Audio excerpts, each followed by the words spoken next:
Today, we've got a story that proves sometimes one night can change a lifetime.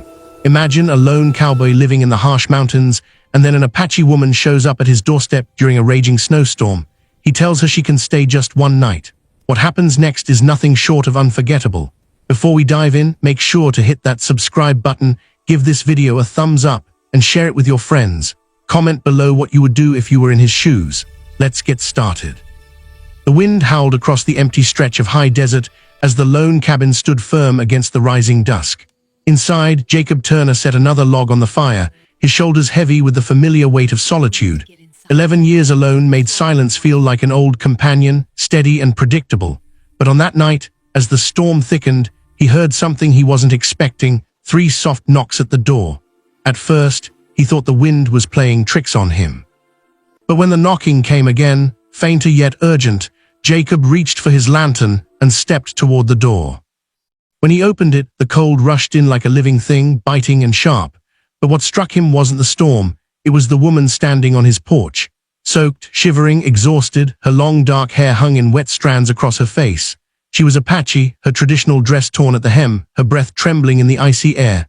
For a second, Jacob thought she might collapse right there, but she steadied herself enough to whisper one fragile sentence. Just one night, I only need one night.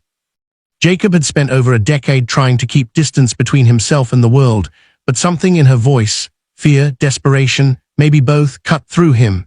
He stepped aside without another word. She moved inside slowly, cautiously, as if unsure whether she was walking into safety or another danger. Her eyes scanned the room like someone used to surviving alone, used to expecting the worst.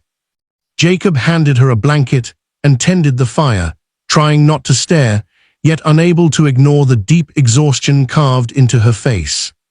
For several minutes, neither of them spoke. She warmed her hands by the fire, her breath finally slowing, but Jacob could see she was holding herself together with sheer will. He poured her a cup of warm water and placed it gently beside her. She hesitated, studying him like a cornered animal trying to decide if the hand reaching out was meant to help or harm. When she finally lifted the cup, her hands trembled. Jacob pretended not to notice. He'd learned long ago that dignity mattered more than comfort. After a while, when the storm beat harder against the walls, Jacob asked quietly, "You traveled far?" She didn't look up, only nodded. "Too far." Her voice was soft, but there was a strength beneath it, a resilience born from surviving more winters and storms than she cared to count. Jacob didn't pry. He knew what it was like to carry stories too heavy to share with strangers. But every now and then, her eyes flicked toward the window, as if she feared someone or something might have followed her. As the night deepened and the fire settled into a steady glow, Jacob found himself watching her with a curiosity he hadn't felt in years. Something didn't add up.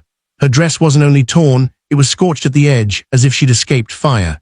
There were scratches along her arms, half hidden under the blanket, and beneath the calm expression she tried to hold, there was grief, raw, deep, unspoken. But Jacob knew better than to ask too soon. People who ran from something didn't talk until they believed they were safe. And safety was something she clearly hadn't felt in a long time. It wasn't until she finally leaned back against the chair, exhaustion winning the battle against fear, that Jacob saw how close she was to collapsing.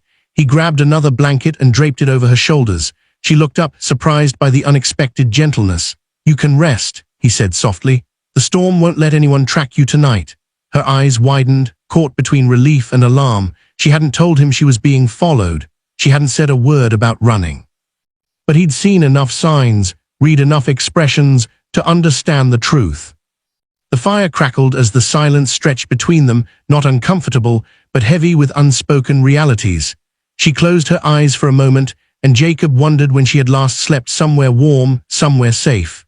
Outside, the storm raged like an angry beast, but inside the cabin, a strange calm settled.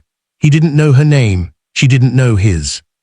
Yet something about her presence felt like a shift in the universe, as though the life he had built in quiet isolation was about to tilt in a direction he had never expected. An hour passed before her voice broke the quiet. Why did you let me in?" Jacob paused, surprised by the question. "Because everyone deserves a place to stop running," he said simply. She studied him with eyes that had seen too much, as if trying to decide whether to believe him. After a long moment, she nodded once, almost imperceptibly, as though accepting his answer, not fully trusting it yet, but no longer rejecting it either. She wrapped the blanket tighter, her breathing steadier now, her body slowly releasing the tension it had clung to for survival. As the night crept toward its darkest hour, Jacob stepped outside to secure the barn door rattling in the wind. The cold slapped him instantly, reminding him of just how harsh the world outside could be. When he returned, he paused at the doorway.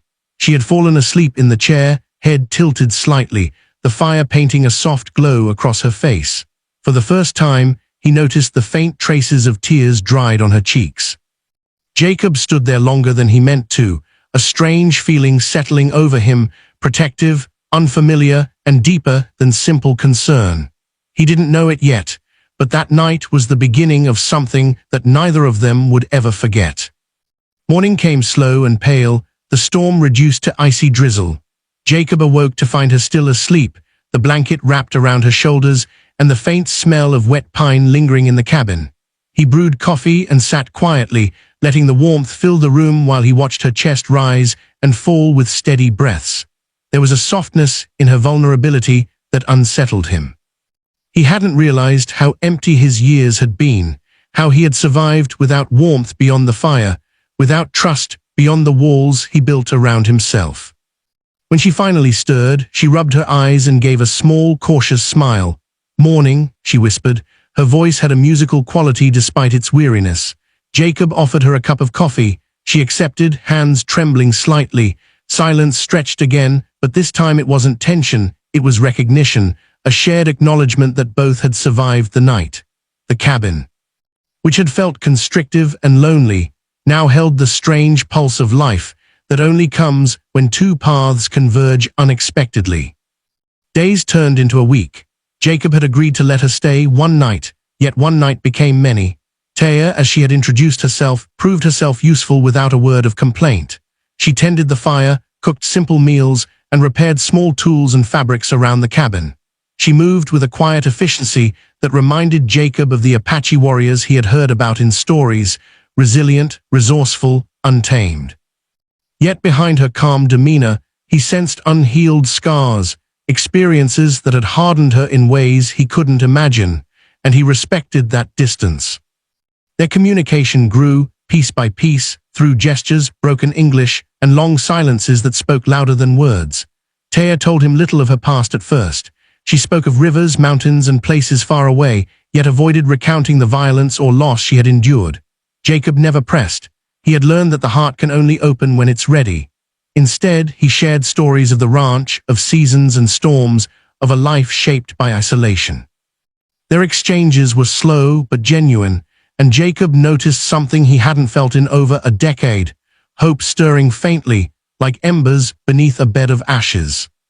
One evening, a full moon reflected across the snow-laden fields, and Taya spoke of her family. "They are gone," she said quietly, staring into the fire. "Taken by sickness, by raids, by winter." Jacob's heart clenched, recognizing the weight of her grief. He said nothing, only handed her a cup of coffee. Silence enveloped them, a shared understanding that the world had not been kind. Yet in that silence there was comfort, a recognition that neither would face the coming storms alone. For the first time, the cabin felt like more than a refuge, it felt like a home. Jacob began noticing subtle changes in himself. He found himself waking early to gather firewood, not for necessity alone, but because Taya might need warmth. He lingered at the doorway, waiting for her, feeling a quiet anticipation he had forgotten existed. He caught himself glancing at her when she wasn't looking, studying the curve of her jaw, the resilience in her eyes, the way she smiled faintly when the morning sun hit her face. Something deep and unspoken was growing between them, a bond forged from survival, trust, and the delicate intimacy of shared silence. Months passed. Spring thawed the land, revealing green shoots and the promise of renewal. Taya moved with confidence around the cabin and the surrounding ranch, hunting small game, mending fences, and even guiding Jacob through the forest to find herbs and roots. She laughed occasionally, a sound Jacob hadn't heard in years, and each laugh chipped away at the walls he had built around his heart. One afternoon, as they worked side by side, she leaned close and said, "I never thought I'd find a place to rest." Jacob didn't answer immediately. Instead, he placed his hand over hers, letting warmth communicate what words could not. It was a silent acknowledgement that she had stayed far longer than one night, and he didn't want her to leave. But the past has a way of finding the present, and Taya's story was far from over. One evening, while Jacob tended to the horses, she returned from the woods with a haunted look in her eyes. "They are coming," she whispered. Jacob froze, understanding immediately. Bandits, raiders, or perhaps people from her past, seeking vengeance or closure.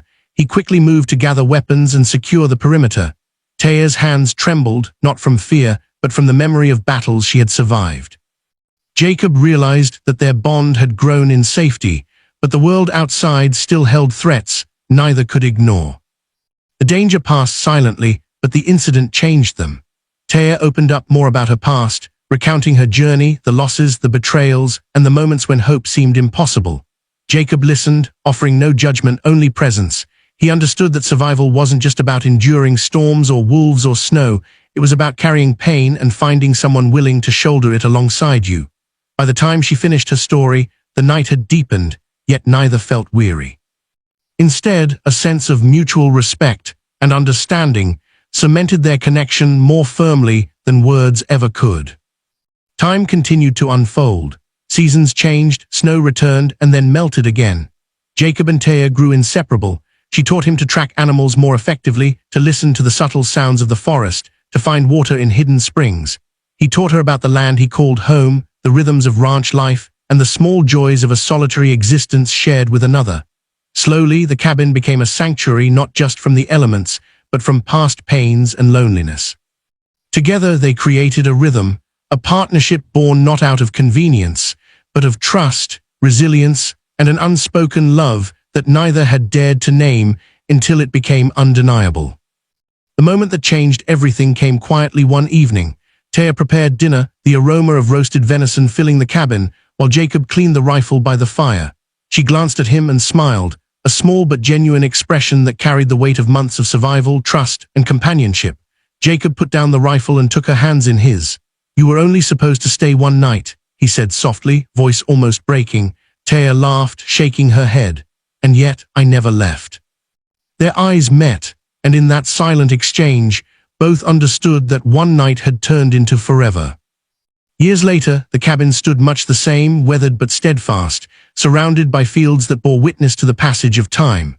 Jacob and Taya lived together, not without struggle, but with a deep bond forged in the harshest winter, the quietest nights, and the most profound solitude. They had found in each other something neither had dared hope for: a companion, a confidant, and ultimately, a home.